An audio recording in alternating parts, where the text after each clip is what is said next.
Jesus, the eschatological judge, origins and reception.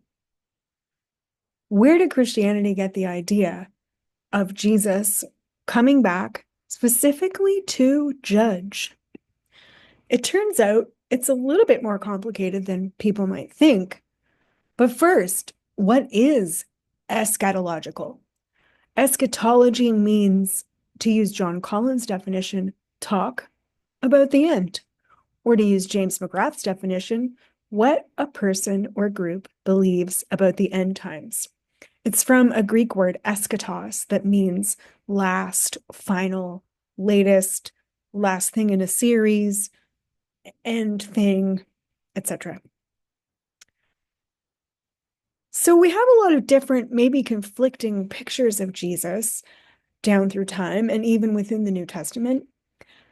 If this is Jesus, the highlighted verse, do not judge, Jesus says, so that you will not be judged. Telling people don't be judgy. Spoiler alert, scholars do think that this is probably a real saying of Jesus.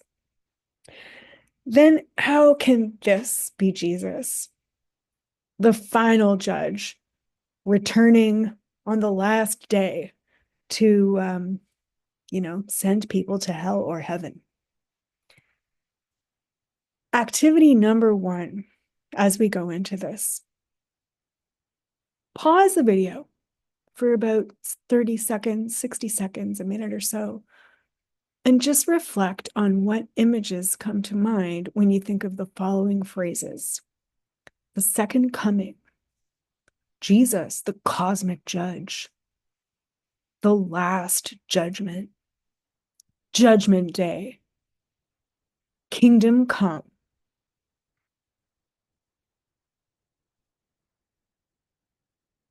In this video, we'll talk about Jesus as cosmic judge in reception. That means how it's been received or how people have been interpreting it over time. We'll have 3 examples of the reception of Jesus as judge. We'll also talk about Jesus as cosmic judge in official Christian doctrine. So what do Christians believe on paper in documents such as the ancient early Christian creeds? We'll talk about Jesus as cosmic judge in early Christian development, what is our evidence for this notion as the early Jesus movement and early Christianity was developing. Where does it appear in the New Testament? What are kind of the different views of it emerging across the 1st and 2nd centuries? And finally, a cosmic judge at the end of time before Christianity in early Judaism, specifically in Jewish apocalypticism. So first, reception. 3 snapshots of Jesus as cosmic judge in people's reception over the years. I've chosen to look at the painter Hieronymus Bosch's Last Judgment painting from the 1400s, and to look at a poem by W.B. Yeats, and a song based on that poem by Joni Mitchell. And the poem is called The Second Coming. It was written in 1919. And the song is called Slouching Towards Bethlehem, which is a line from the poem that Joni Mitchell composed in 1991. And finally, Leonard Segerströle is an artist who did a Last Judgment mural in a church in Finland, the Rovaniemi Church, in the 1950s. So first, our first article of reception, our first artifact, Hieronymus Bosch's Last Judgment triptych in 1482. Here it is. If you know Bosch's style, you know that he has these wispy little tiny skinny figures with very skinny arms and legs. They kind of look like sea monkeys. If you are from a certain era, e.g. the 70s and 80s, and looked at magazines, you would get these advertisements for sea monkeys, which were like little people with skinny arms and legs. Don't order them. They just look like bugs. They're not really cute little people as advertised. Anyway, Bosch's little figures, he uses them in his elaborate paintings of biblical scenes. In his last judgment that you're looking at here, it's a triptych, which means a painting of 3 panels. Western art is read from left to right. So the panels begin on the left with the Garden of Eden in the book of Genesis, the moment of expulsion or getting kicked out of the Garden of Eden, which set humanity on the path of history. And then the center panel is actually the end of history. So we have the beginning of kind of human history and the end of human history, which is the last judgment. And you see Jesus at the top wearing red, no shirt, but red. And he is judging. And you see various stages of people being judged. And then the final panel is hell on the right. So let's look more closely at this Jesus. He's flanked by the apostles on both sides. He's got Mary above him. And look at his hands. His right hand, so on the left side of for the viewer, is pointing upwards, and his left hand is pointing downwards. So this is the very moment when he's judging. He's saying, some of you are going the upward path, and some of you are going down. And let's just zoom in on what's happening to the people who are going down. We have people being stretched, put into a machine that looks like a meat grinder, getting tied up into knots, getting stabbed, etc. So Bosch, this is pretty much a classic kind of Christian artwork motif where, you know, people have sinned and they need to be careful because Jesus is coming back and he's going to judge and some people are going to be punished. Classic. A second reception I'd like to look at is a poem by William Butler Yeats in the 1900s. And I wonder if we could listen to it. Yeats is an Irish poet, so this excellent recording is done by an Irish person with the correct accent for Yeats's poetry. And this is going to be an interpretation of the second coming, but please listen carefully.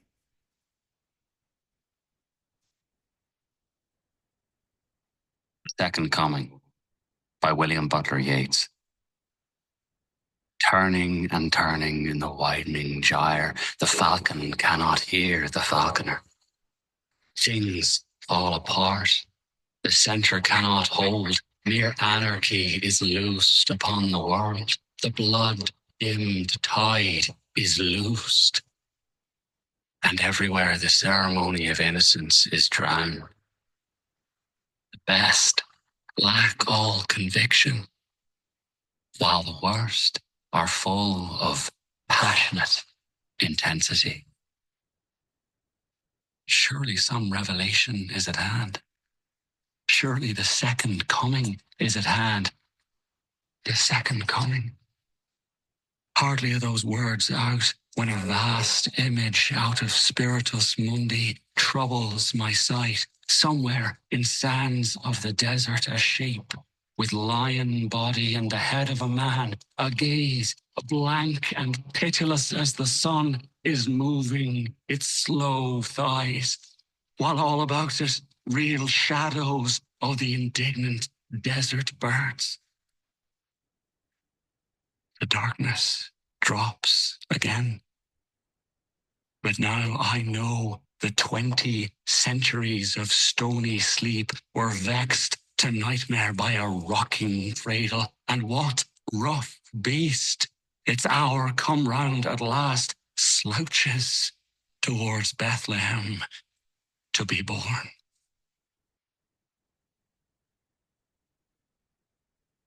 Series. Fantastic poem. Often cited to this day at times of political unrest, times of trouble. It was written in times of trouble. It was written around the times of the First World War, before the Second World War. There were revolutions in Russia at the time, a lot of different things that were violent and disturbing were going on in the world at the time that Yeats wrote that poem, just like the time that Bosch was doing his paintings, just like the time of antiquity around the time of Jesus in the early church. Ideas of judgment often come when people are feeling injustice. And I'd also like you to listen to Joni Mitchell, a Canadian singer, songwriter, composer who put the words to music and arranged them herself. So if you pause the video again and listen to Slouching Towards Bethlehem by Joni Mitchell from her album Night Ride Home, 1991, that's your next little task.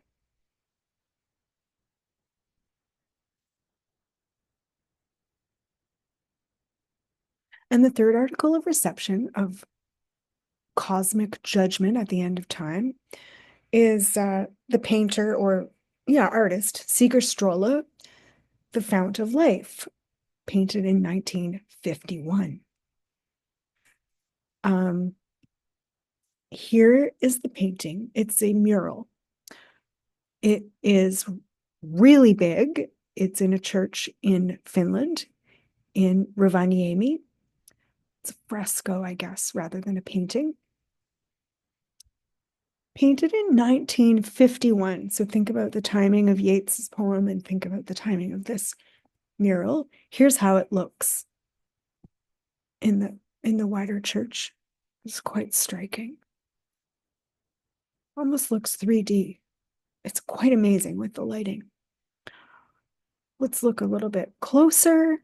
You can see it's quite a Nordic style. As a Canadian, I love that this is a winter second coming. Jesus seems like warmly dressed. He's got a big, thick cloak there. You see some wolves in the background tearing something to pieces.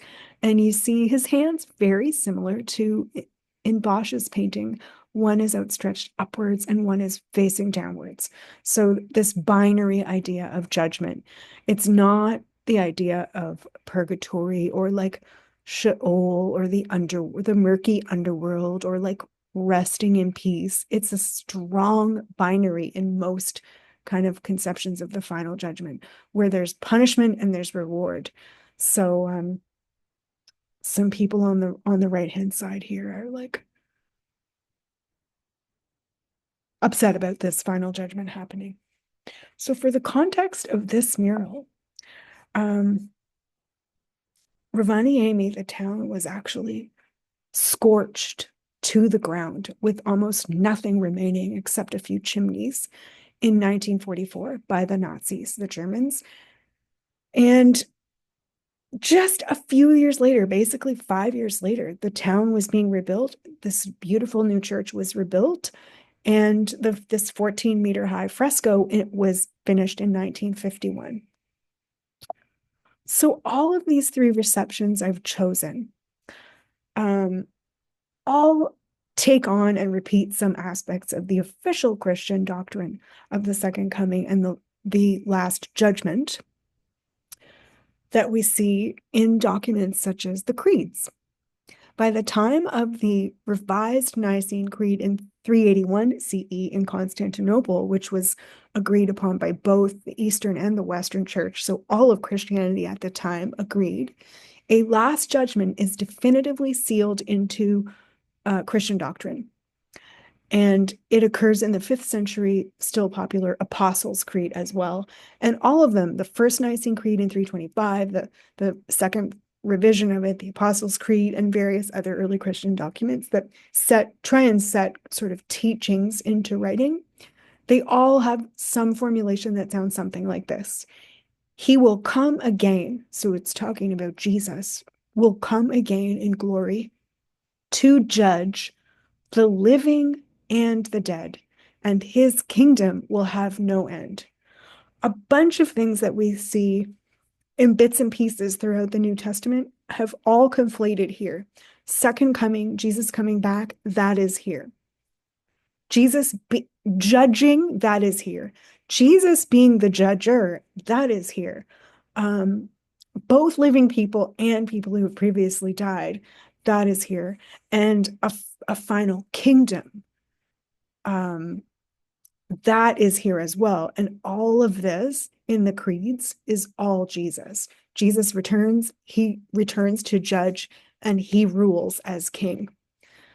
And you can read more about the creeds and their context and their versions in Philip Schaff's The Creeds of Christendom. But notice how I was talking about different bits and pieces all congealed into one doctrine in the creeds. Those things were not always all connected. So what did the development of the second coming conflated with judgment look like? In the New Testament writings, we don't see the phrase the second coming, but that doesn't mean that the notion isn't there. In fact, it's all through the New Testament in different genres in different places. One of them is the book of Revelation, which the entire book focuses almost completely on the eschaton, or end of the world, with lengthy descriptions of a pretty monstrous Christ. So Christ is coming again, and he is coming to judge violently. That is the message of Revelation. And that is supposed to come soon, and that is very binary. It's divided into terrible punishments or great rewards. Also in the New Testament, in the earliest bits of the New Testament, which are Paul's letters, he seems to expect Christ to return almost immediately. In Paul's letters, we do not necessarily see that this return is as judge.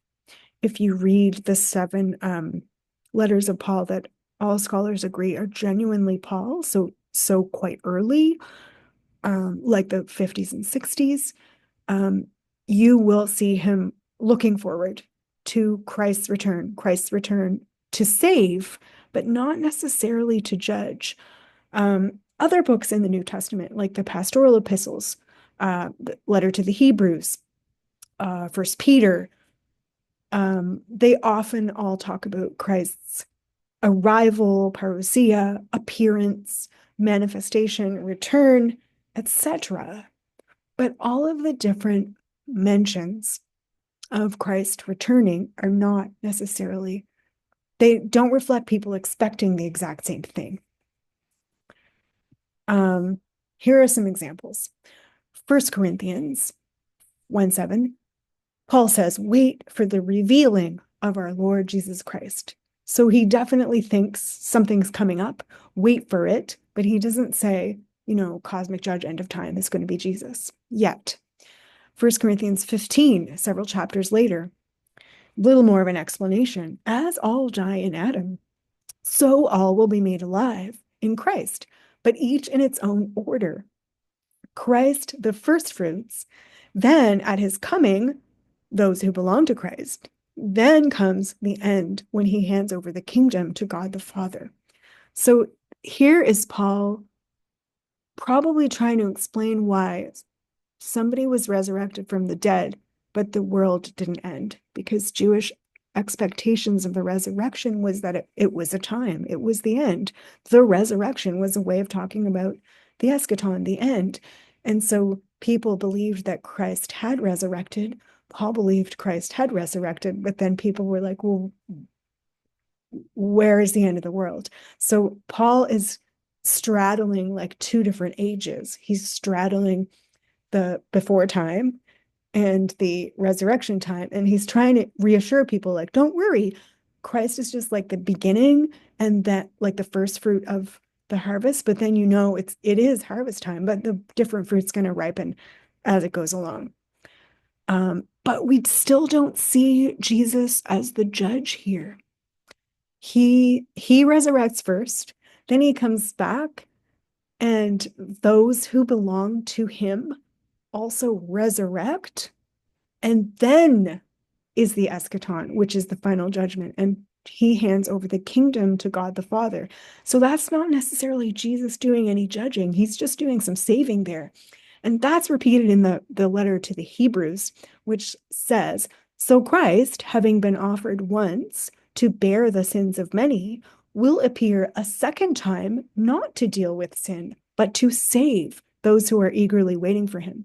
So here again, similar to 1 Corinthians, is Jesus is definitely coming again, but he's judging is not what he's going to do. He's going to save at that time, or he's going to resurrect at that time. And maybe God is going to do judging. Book of Revelation connects Jesus coming with the clouds, and that's actually a quote. That's actually referring to a concept in the book of Daniel. One like a son of man will come with the clouds. So Revelation is more in line with the kind of expectation of the book of Daniel, which does have to do with judging. Revelation is a book where Jesus is coming and he is judging, and that's in a lineage of books like the book of Daniel, but not necessarily in a lineage with, it's not what we see in the 7 undisputed letters of Paul. It's not what we see in Hebrews. Checking out the book of 2 Thessalonians, which is probably a bit later, when the Lord Jesus is revealed from heaven with his mighty angels, and 2 Timothy, also later, in the presence of God in Christ Jesus, who is to judge the living and the dead, and in view of his appearing and his kingdom. Here in 2 Timothy, we start to see something that approximates what's coming up in the creeds. Jesus judges the living and the dead. He shows up and it's his kingdom. So we've got ruling, we've got second coming, we've got judging. There in 2 Timothy, things are starting to coalesce. So 2 Timothy would be maybe a 2nd century book or the end of the 1st century. So those are some examples of, like, if you look at the books all separately and say, what does this one expect? What does this one expect? What does this one expect? They're not actually all the same thing. There are developments happening over time and there are disagreements. This phrase I mentioned, son of man, the literal translation of it would be the human one or human being. It's like a son of a human one. And that's the way it means sometimes in the New Testament. However, it's really tricky because it occurs across all the 4 Gospels. It occurs in the book of Acts, and it has several distinct usages in the New Testament. We're going to bracket out the ones in Acts and in the Gospel of John because we know that those show later developments as people are like figuring out Christian doctrine. But if we look at the ones in the Synoptic Gospels, there is one usage of the phrase son of man that does not just mean, one like a human-shaped person or like one or a human being. There is one usage of the term son of man that's connected to judging at the end of time. And it goes back quite early. It's just that in most of these early cases, it doesn't actually say that that character is Jesus. Does not come out and say that. And that is quite interesting. So the eschatological usage, like this type of son of man usage that's connected with coming in the clouds and having judging, it shows up in Mark, the earliest gospel. It shows up in Luke, in parts of Luke that are thought to be extremely early as well. It shows up in Matthew, and it shows up in other parts of Luke that were probably written later. What are some of these usages of the Son of Man in the Synoptic Gospels? Synoptic just means seen together. We look at the Gospels of Mark, Matthew, and Luke together because they have a lot of overlap. They're in a literary relationship with each other somehow. Matthew and Luke are kind of based on Mark. So that's why we call them synoptic. We look at them together. We don't look at John because John doesn't seem to be in much of a relationship with them literarily. So what are we looking at here? In Mark, the first gospel, Mark 8:38, those who are ashamed of me, this is Jesus talking, and of my words in this adulterous and sinful generation. Jesus was often angry at this generation. He was upset with his own peers. That's who he's talking to. He's always angry at his peers. Those who are ashamed of me and my words in this simple generation, of them the Son of Man will also be ashamed when he comes in the glory of his Father with the holy angels. So this is the Son of Man usage that is connected with glory, connected with angels. That's the eschatological style of usage that talks about the judge at the end of time, the cosmic judge, the eschatological judge. Notice that this is in the third person. Jesus is not saying in Mark, when I come back. He does not say this in Mark. Anyone who's ashamed of me, the Son of Man is going to be ashamed of them. And it sounds like if I started to say, anyone who doesn't show up for my exam, Sarah Parks is going to be angry. Like you would think, well, that's weird. Just Sarah, why don't you say I'm going to be angry? That's how weird Jesus is being here. If he were talking about himself, it would be very weird to put it in the third person. So this is Jesus saying, hey, if you're ashamed of me and what I'm saying right now, the cosmic judge at the end of time is going to be ashamed of you. He's not saying it's him. In Mark 13:26, they'll see the Son of Man coming in clouds with great power and glory. He's talking about a final judgment, and he's talking about it happening soon. He's not saying it's him. Again, in chapter 14 of Mark, the high priest asks Jesus, hey, are you the Messiah, Mashiach, anointed? Are you the Son of the Blessed One? Are you a deliverer, a Jewish deliverer? Jesus said, I am, and you will see the Son of Man seated at the right hand of the power and coming with the clouds of heaven. Those little sections, coming in clouds, right hand of power, coming with the clouds, seated at the right hand, those are quotes. He's quoting from, he's mishmashing the Psalms, I think Psalm 110, and parts of the book of Daniel. And both of those texts have to do with, judgment. So in this case, he's once again not saying that he is that cosmic judge, but in the text, people do get mad at him and say that he's blaspheming. So they're assuming that he is saying that it's him. And then in some other early sayings of Jesus that appear in Luke, but scholars think go back very early, before Paul, 1724, as lightning flashes and lights up the sky, so will the Son of Man be in his day. Once again, it's third person.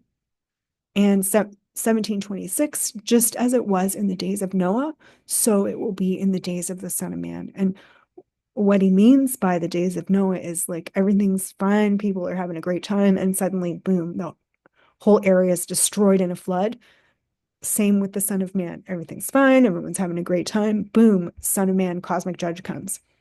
Once again, in these early bits of Luke, Jesus is not saying it's him. He's talking about a future guy. Let's look at some cases in Matthew. He's giving an instruction. People are going out and they're sharing his message about the basileia or kingdom of God or the type of lifestyle that he's advocating. When they persecute you in this town, flee to the next. For I tell you, you won't have finished going through all the towns of Israel before the Son of Man comes. This is Jesus telling people the end is very, very soon. Like if you hurry up right now and immediately when somebody rejects you, go to the next town, I'm telling you, you're not going to make it around the circuit before it's the last judgment. So this is the idea of the end of time is coming very soon. Jesus has this and Paul has this. And we see early Christians struggling around the turn of the century when the end has not happened. And they have to start saying like, well, we're all like living in communes and being celibate and, sharing everything and servants are eating with masters, but we can't go on like this forever. We're going to actually have to have institutional sustainability, start making some roles, maybe push people back into their traditional gender roles, maybe not be ascetic. Like the end hasn't come. So we have to start going back to normal and imagine that the end isn't soon. But the early sayings of Jesus and Paul seem to both talk about the end coming, like while people are still alive. That's in a bunch of places, that expectation that it's, the people who are alive at that point, they're going to see this happen in their lifetimes. Matthew 13:41, the Son of Man will send his angels, and they will collect out of his kingdom all causes of sin and all evildoers. That's something that didn't make it into the creeds, but it's an interesting, slightly different idea. This Son of Man who's going to come at the end, he's going to send angels, and those angels are going to somehow take all the causes of sin and all the evildoers out of the picture. Matthew 16:27, the Son of Man will come with angels in the glory of the Father, and then will repay everyone for what has been done. Here, this is similar to the creeds. We've got the Son of Man coming with angels in glory and repaying people for what they've done. That sounds like judgment to me. But once again, Jesus is not saying, it's me, I'm coming. It's still all this third person. It's a character that's expected in certain early Jewish texts, such as Daniel. Matthew 19:28, Jesus said to them, truly I tell you, at the renewal of all things, when the Son of Man is seated on the throne of his glory, you who have followed me will also sit on 12 thrones, judging the 12 tribes of Israel.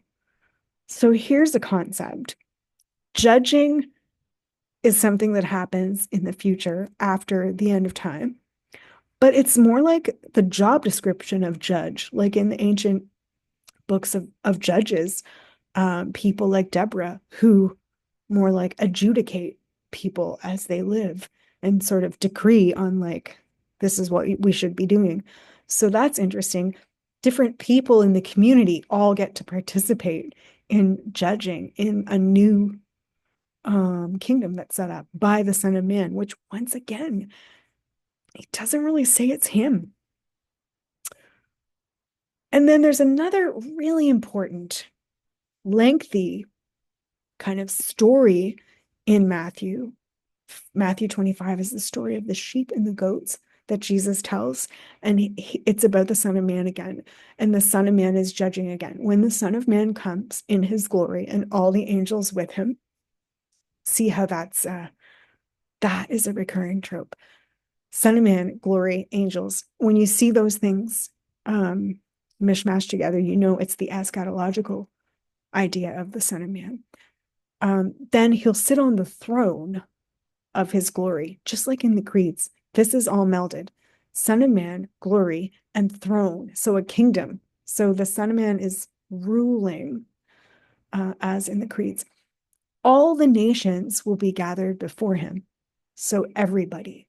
Son of Man comes, sits on a throne, everybody is gathered, and they get divided into two. It's not, purgatory. It's not like the underworld where people come and go. It is binary. One is a very good outcome and one is a very bad outcome. He separates everyone into two.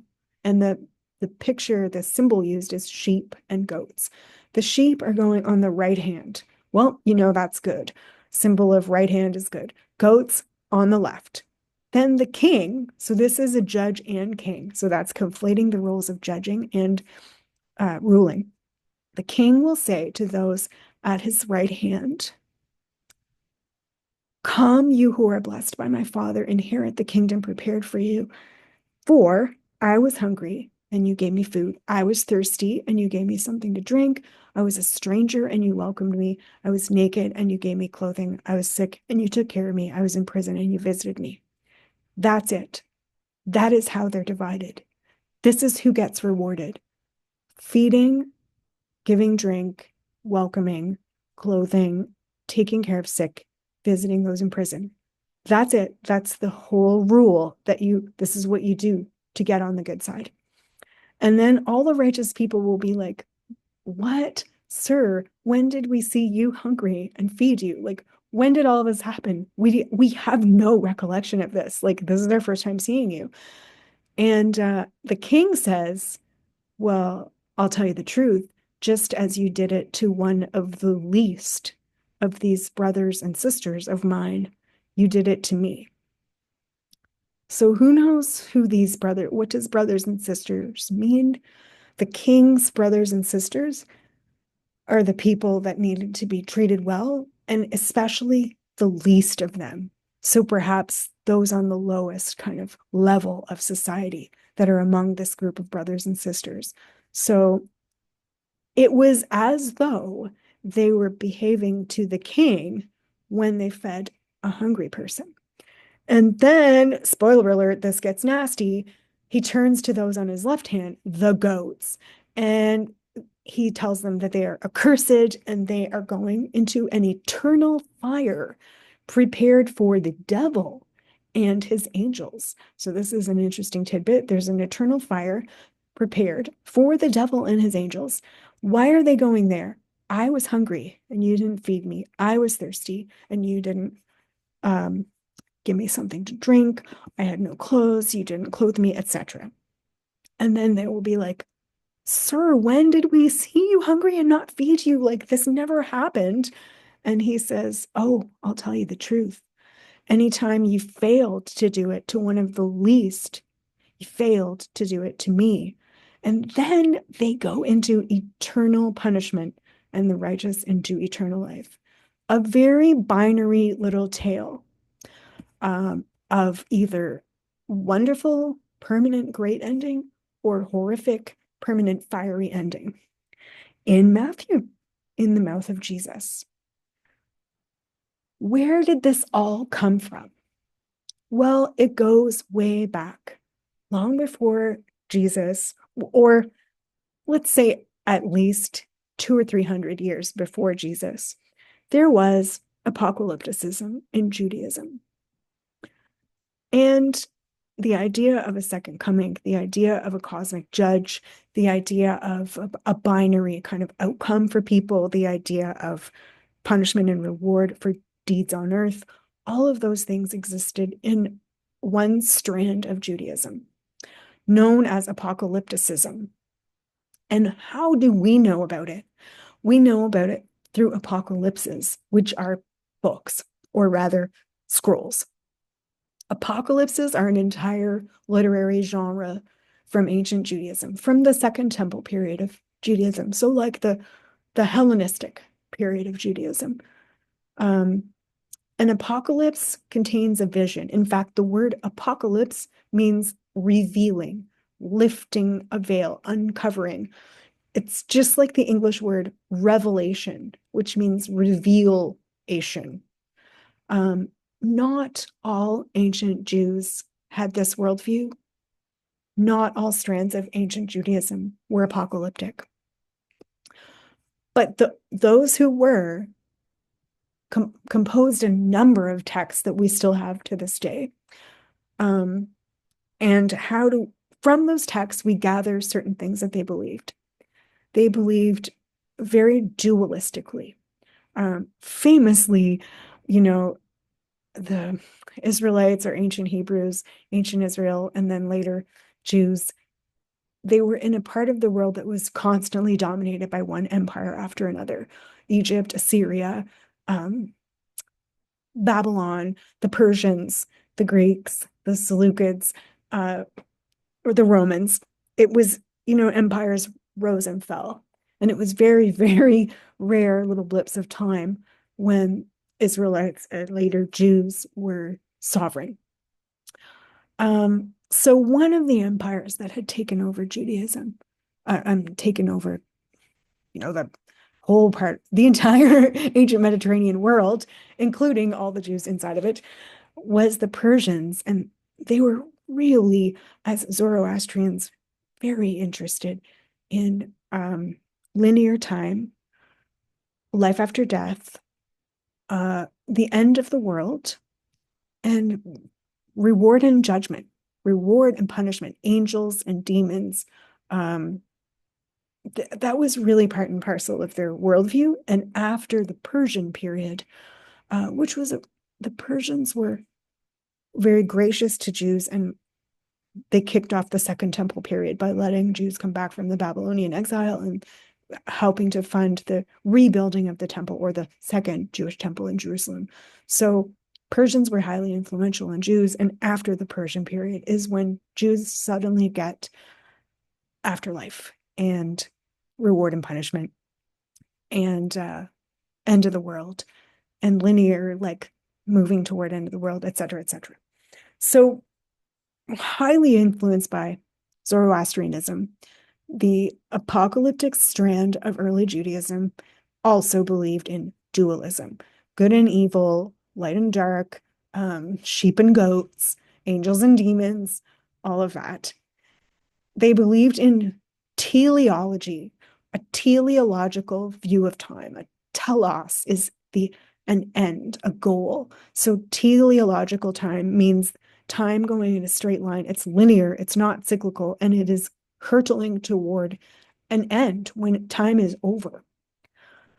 But God is in control. This is a huge part of apocalyptic Judaism. God is in control of history, even when it doesn't seem like it, even when somebody is being an oppressive tyrant, even when you are in the midst of a total genocide. God is somehow still in control, and there will be justice, even if it's not right now. In the end, there will be justice. In the end, there will be comeuppance. There will be comeuppance for those who oppress. And that judgment is coming very quickly. It's always apocalyptic Jews and then Christians always believed that end, they were in the final moments before that end. So this is the worldview, apocalypticism. What were the books like? What was the literary genre like? In these books, these apocalypses, these revelations, there is a seer. There's someone who's got to have a dream or a vision. There's a person who is the person that's going to get access to new divine knowledge. And then there's also someone who's there to interpret it, because the vision or dream is weird and it has like bizarre creatures. It's frightening. It has monsters. It has like a series of things like cups, bowls, stars, levels of a statue, like a series of things. And then the seer is like, what does it all mean? And then usually there's someone there, a heavenly intermediary, to go between like heaven and the human person and explain, this is what your dream means. This is what your vision foretells. And often there's a comeuppance for evil rulers, and there's justice for the oppressed. The comeuppance is for maybe peers who are wrongdoers or who disagree with the author of the text, or it's for the actual empire in power at the time, some kind of foreign overlord that's going to get it at the end of time. And it's very binary. Like nobody escapes this end of time and then total punishment or annihilation or wonderful, peaceful reward forever. This binary good and evil final judgment. It's never direct. These texts are never direct. They are always couched in symbols and codes and numerology and ciphers, basically, that need deciphering. Often they're ciphers for the current empire. For example, the Apocalypse of John or the Book of Revelation keeps talking about Babylon, but it's written during the Roman Empire. So Babylon in that book is a cipher for Rome. And numbers are used in that book that are a code so that people who understand Hebrew can know who's being criticized. For example, the number 666 in the Book of Revelation, if you map on the way that Hebrew letters stood in for numbers, it spells the name Nero. So they don't come out and say, Nero is going down, because that would be a foolish thing to say in the Roman Empire, where emperors like Nero could easily just kill hundreds of people on a whim. You say, there is a beast, and the beast's number is 666. And then only the people who know Hebrew numerology are like 666. Oh, it's Nero. And then, of course, we wouldn't have an apocalypse if the seer did not share the vision. So it's written down And what is the purpose of writing it down? It's so that others can see that and avoid the violent judgment by behaving properly, or else others can see that, although I'm oppressed, I'm gonna be rewarded if I just stick it out. The bad guys are gonna get it in the end. So that's when these books arise. They arise in times of oppression, and there are tons of them. There's parts of the book of Daniel. There's an apocalypse in Daniel 7 to 12. There's an amazing 5-volume work of First Enoch that contains several apocalypses within it. There are individual apocalypses named after Hebrew patriarchs from the Hebrew Bible: Apocalypse of Abraham, Apocalypse of Adam, Apocalypse of Zephaniah, Apocalypse of Elijah, Vision of Ezra, Testament of Abraham, Second Baruch for Ezra, and on and on and on. And if you want to read some of them, you can read them in a collection called the Pseudepigrapha, which is just a bunch of ancient Jewish books, early Jewish books that didn't make it into most or any Bibles, but there are a lot of them. Yeah. So the oldest apocalypse that made it into the Bible is Daniel 7 to 12. And that section would have been written around 165 BCE. So 165 years before, give or take, before the birth of Jesus, we have an apocalypse in the writings of the Hebrew Bible. And then also parts of First Enoch are probably as old or older. And here's a nice woodcut of Enoch by William Blake, early 1800s. So in fact, what a lot of people may not know is that John the Baptist, Jesus, and Paul were all this type of Jew. Judaism was extremely diverse in their time, basically in all of the late Second Temple period, but also in the first century. There were a lot of different streams, a lot of competing ideas, a lot of different lifestyles and styles, ways of being Jewish. And the kind of Jew that John the Baptist and Jesus and Paul were was apocalyptic. This was not a mainstream type of Judaism, but it was popular enough. We know that because we see how many apocalypses were written and copied, and how they pop up in different places. So in some of the Dead Sea Scrolls, in the Apocrypha, in the Pseudepigrapha, etc.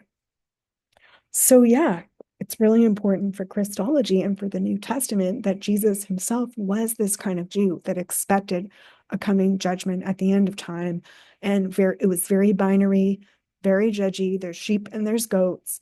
There's right and there's wrong. There's good and there's evil, and everyone's divided into two.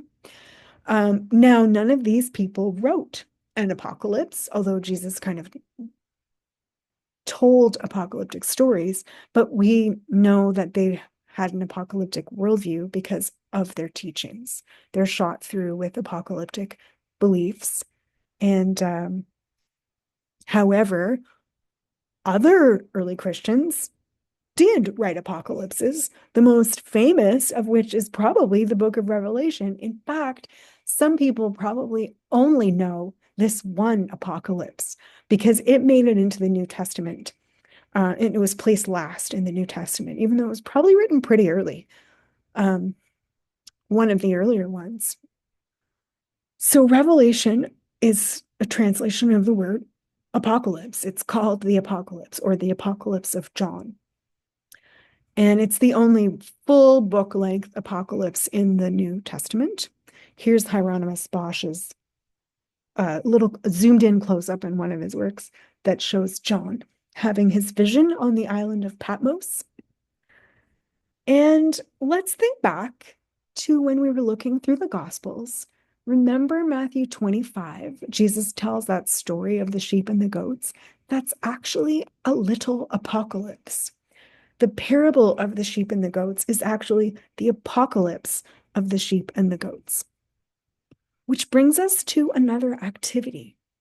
I'm going to ask you to pause the video again, go back to the part that has, or look in your Bibles or Google Matthew 25:31-46 and read it again.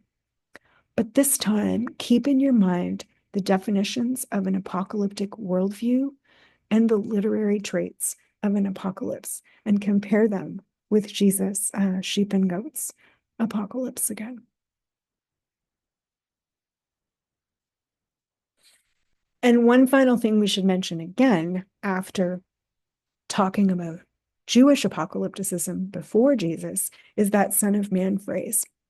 The Son of Man phrase occurs in all different ways in Jewish texts outside the New Testament as well, some of which are eschatological and some of which aren't. But in connection with the end of the world, the way Jesus seems to use Son of Man in Mark also shows up in part of that apocalypse I mentioned earlier, First Enoch in the book of Similitudes. So First Enoch 37-71. It also shows up in 4 Ezra, which is maybe around the same time as the New Testament. 4 Ezra 13:2 talks about the Son of Man. And these uses of the Son of Man do connect it with judgment at the end of time. And they're all riffing from the earliest apocalypse that made it into the Hebrew Bible, which is Daniel 7-12, that talks about one like a Son of Man who's connected with final judgment.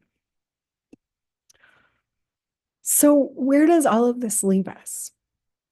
One thing to know is that apocalypticism, or a belief in judgment, a belief in the end of time, the end of the world, this entered Judaism in the Second Temple period. So it wasn't a part of Judaism always, and it wasn't introduced by Christianity. It was introduced into Judaism after the Persian period, around the Hellenistic period. Secondly, it was never the mainstream, but it was popular enough that lots of texts were written that had this view in them. And of course, it didn't come from a vacuum. It's connected back to different books of prophecy like Isaiah. It's connected back to different ancient Near Eastern ideas like gods destroying worlds to punish bad behavior. It's not out of nowhere, but it's also became really popular and very specific in the Second Temple period. It is at the very heart of the earliest Jesus movement. So around Jesus and the movement that Jesus joined that was led by John the Baptist and the movement that followed after Jesus' death with people like Paul and people that taught Paul about Jesus. It's right there at the core of the Jesus movement. This was an apocalyptic Jewish movement. It is also after Jesus, all through the New Testament, but the details of how it looks are all over the map. If you separate out every New Testament reference to something about the world ending, a judge coming, Jesus coming back, a kingdom happening at the end, all the different pictures of the end of the world are not the same picture through the New Testament. But by the time of the creeds, so 325 at the latest, this idea was pretty much collated into Jesus is coming back, and he is the Son of Man, and he is judging, and he is going to have a kingdom. So those all came to be gathered together, and that is Orthodox Christian belief. That is official Christian doctrine. That is what came from a few hundred years of working through all the different texts, and this was agreed upon by the Eastern and Western Church, so all of Christianity at the time. At least those who, who knows what people thought on the ground, but officially, and to this day, Jesus will come from the clouds in glory to judge the living and the dead, and his kingdom shall have no end, is on paper official Christian belief, with the final judge fused with Jesus permanently. And it absolutely continues to this day. and never has stopped down through time. There have been so many works of art, discussions, debates, interpretations of Jesus as apocalyptic judge, and even secular versions of but kind of doing away with the Christianity side of things, but still keeping the idea of the end of the world and justice happening and the comeuppance for like evil powers and like a vindication of a small underdog group, etc., etc. So our last activity is a reflection. And it's a reflection about the Bible, because something that came up when looking through these different texts is something that theorists call diachronic or synchronic reading. Diachronic reading or synchronic reading. So you can read the Bible diachronically or synchronically. I think these are terms from linguistics originally, how language can be looked at diachronically or synchronically. So synchronic is reading that is locked in one moment in time. And usually it's like your time, the time of the reader. So our moment, we have the creeds, we have the canon closed, no books allowed into it. We have Christian tradition, we have Christian culture, we have all of that. Then we go back and read the Bible from this moment as though it is fixed. It is one book, it is one thing. And through the lens of all of those things, the creeds, the canon, and tradition, the reader is guided and told kind of what they're supposed to find in the Bible. And that is synchronic reading. Diachronic reading, these are from Greek. Synchronic means like to get time is together with time. Diachronic means through time. So you're moving through time chronologically. You're trying to put things in the order in which they appeared. So it's like reading the Bible in the order in which the books were written rather than the order in which they're arranged. It looks for development over time. It doesn't assume that one time that the Son of Man is mentioned, that all of the times mean the same thing. It allows, for example, something that Jesus taught could be understood differently by Paul a couple of decades later, and then differently again by Christians a few more decades later, because their experiences changed. They had debates, they studied other writings and earlier Jewish scriptures, they lived in community, they had discussions, they argued, and they added things on or figured things out or came to different understandings. So synchronic reading and diachronic reading. The activity for reflection is to just ask yourself which one you lean towards. Why do you lean towards one if you do? Or can you do both of these things? Can you read in both ways? So that's something to think about. Just a final reflection.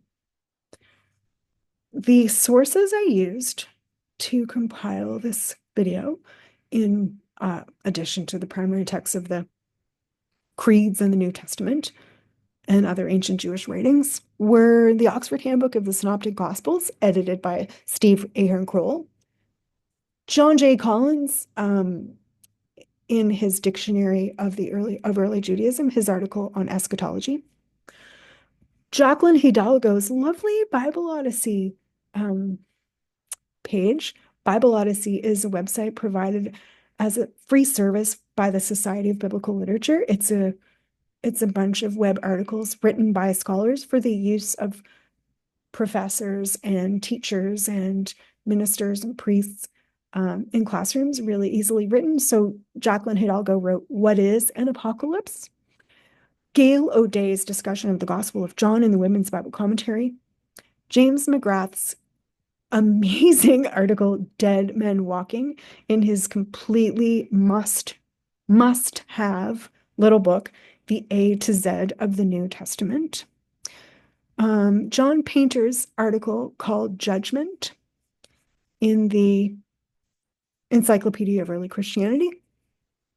So there's a lot there. The Creeds of Christendom, in Philip Schaff from the 1800s, and Schroeter and Jacoby's The Jesus Handbook. Thanks for watching.